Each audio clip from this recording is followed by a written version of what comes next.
Investing is not about picking stocks. Really, it's not. Ask your friends what they think about investing means, and I bet they'll say picking stocks. But you cannot reliably pick stocks that will outperform the market over the long term. It's way too easy to make mistakes, such as being overconfident about choices and panicking when your investments drops even a little. As we saw in Chapter 6, even experts can guess what will happen to the stock market. But because they are heard repeatedly from the many investment blogs and YouTube videos, people think that investing is about picking winning stocks and everyone can be successful. They can't. I hate to say it, but not everyone is a winner. In fact, most of these so-called financial experts are failures. Anyway, the little-known fact is that a major predictor of your portfolio's volatility doesn't stem from individual stocks you pick, as most people think, but instead from your mix of stocks and bonds. In 1986, researchers gave recent financial analysis journal that rocks financial world. They demonstrated that more than 90% of your portfolio's volatility is a result of your asset allocation. I know asset allocation sounds like a BA phrase, like a mission statement or a strategic alliance, but it's not. Asset allocation is your plan for investing the funds and cash. In other words, by diversifying your investments across different asset classes, like stocks and bonds, or in better yet, stock funds and fund funds, you can control the risk in your portfolio, and therefore control how much money, on average, you will lose due to volatility. It turns out that the way you allocate your portfolio, whether it's 100% stocks or 90% of stocks or 10% bonds, makes a profound difference on your return. Later, other researchers tried to measure how causal volatility returns are correlated, but the answer ends up being pretty complicated. Suffice to say that allocation is the most significant part of a portfolio that you can control. Think about that remarkable fact. Your investment plan is more important than your actual investments. Take, for example, this book. If we apply the same principle here, it means that the way I organize this book, my table of contents, is more important than any given word in it. That makes sense, right? Well, the same is true of investing. If you allocate your money properly, for example, not all in one stock, but spread across different kinds of funds, you won't have to worry about a single stock, possibly cutting your portfolio's value in half. Indeed, by diversifying your investments, you will make more money than an individual investor. To know how to allocate your assets, you have to know the basic options you have for investing, which is where you are headed next.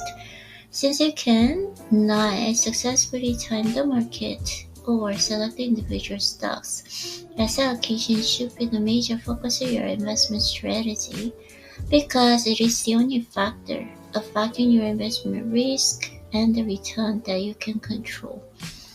Stocks. When you buy stock, you buy shares of a company. If the company does well, you expect your stocks unit to do well. When people talk about the market, they are usually referring to an index of the stocks like the Dow Jones and the large cap stocks or an S&P 500. 500 companies with a large market capitalization. Overall, stocks as a category provide excellent returns. As we know, an average stock market returns about 8% per year. In fact, you can do significantly better than the market if you pick a winning stock, or significantly worse if you pick a loser. Although stocks in a whole provide generally excellent returns over time, individual stocks are less clear. If you invest in all your money in one stock, for example, you might make a huge return. But it's also possible that a company could tank and you could lose it all. Stocks have been a good way to earn significant returns over the long term, but I discourage you from picking individual stocks because it's extremely difficult to choose winning ones on your own. Bonds are essentially IOUs from companies or the government. Technically, bonds are long-term investments in 10 plus years, whereas certificates of deposits or CDs involve lending money to a bank. Because they're very similar, it's just call them bonds and bonds to simplify things. If you buy a 1-year bond, it's the same as if the bank says, hey, if you lend us $100 and we'll give you $103 back a year from now. The advantage of bonds are that you can choose the term or length of time you want the loan to last, 2 years, 5 years, 10 years, and so on. And you know exactly how much you will get when they mature or pay out. Also, bonds, especially government bonds, are generally stable and let you decrease the risk in your portfolio. See, the only way you'd lose money on government bond is if the government defaulted on its loans, and it doesn't do that. If it runs low on money, it just prints more of it. Now that's gangster. But because bonds are just safe, low risk investment, the return, even on a highly rated bond, is much lower than it would be in an excellent stock. Investing in bonds also renders your money liquid, meaning it's locked away and inaccessible for a set period of time. Technically, you can withdraw early, but you will face several penalties, so it's a bad idea. With these qualities, what kind of person would invest in bonds? Let's see. Extremely stable, essentially guaranteed rate of return, but relatively small returns who would be. In general, rich people know people like bonds. All people like them because they want to know exactly how much money they will get next month for the medication or whatever it is they need. Also, some of these grannies and grandpies can't withstand the volatility of the stock market because they don't have much other income to support themselves and/or they have very little time left on this earth to recover from any downturn. Rich people, on the other hand, tend to become more conservative because they have so much money. Put it this way, when you have $10, you want to invest aggressively to grow it because you want to make money. But when you have $10 million, your goal is switching aggressive growth to preservation of capital. Yeah. I keep my money in treasury bond, he replied. They don't make too much money, a trader shouted back. They do, Crutcher said shortly, if you have enough of them. If you have a lot of money, you will accept the lower investment returns in exchange for security and safety. So a guaranteed bond and 3% or 4% is attractive to a wealthy person. After all, 3% of $10 million is still a lot. Cash. In investing terms, cash is money that is sitting on the sidelines, uninvested and earning only a little money in interest from money market accounts, which are basically high interest in saving accounts. Traditional cash has been a third part of portfolio alongside the stocks and bonds. You want to have total liquid cash on hand for emergencies and as a hedge of the market tanks. Of course, you pay a price for this security. Cash is the safest part of the portfolio, but it offers a lower reward. Lowest reward, in fact. You actually lose money by holding cash once you factor inflation in. That's why I say it's a traditionally been part of your portfolio. As long as you are contributing toward your saving goals, and as I described in Chapter 5, and have enough to cover emergencies and ideally more, you're fine. Don't worry about it having cash in your investment account. Let's keep this simple. As a case, the critical factor that most investors miss. It is important to diversify within stocks, but it's even more important to allocate across different asset classes like stocks and bonds. Investing in only one category is dangerous over the long term. This is where the all-important concept of asset allocation comes into play. You should note that the past is no predictor of future results.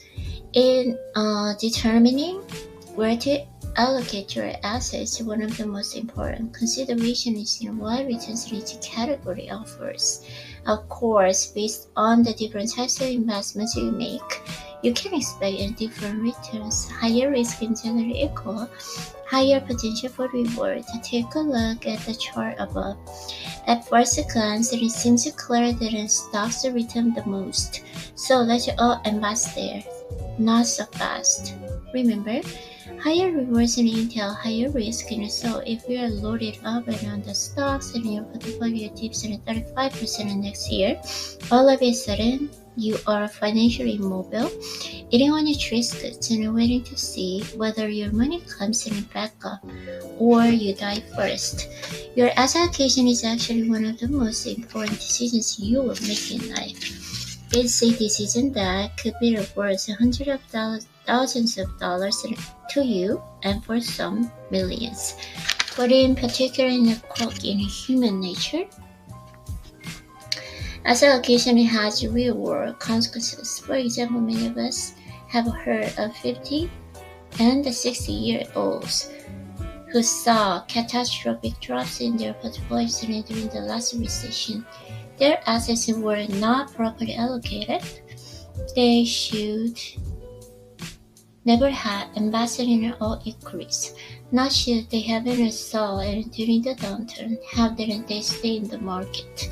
Age and risk intolerance matter. If you're 35 years old and then have dozens of years to grow your money, a portfolio made up and mostly in stocks and a bit of funds probably makes sense. But if you're older, retirement is coming up within a few decades, then you will want to trim down your risk, even if the market tanks and you have control over your asset allocation. If you are older, especially if you are in your 60s and older, for God's sake, a sizable portion of your portfolio should be in stable bonds. Bonds act as a counterweight to stocks, generally rising when stocks fall and then reducing the overall risk of your portfolio. By investing in part of your money in bonds, you reduce some of your overall risk, and sure, if the biotech stocks went up 200%, you wish your money wasn't in the stock. But when the stock went down, you'd be glad.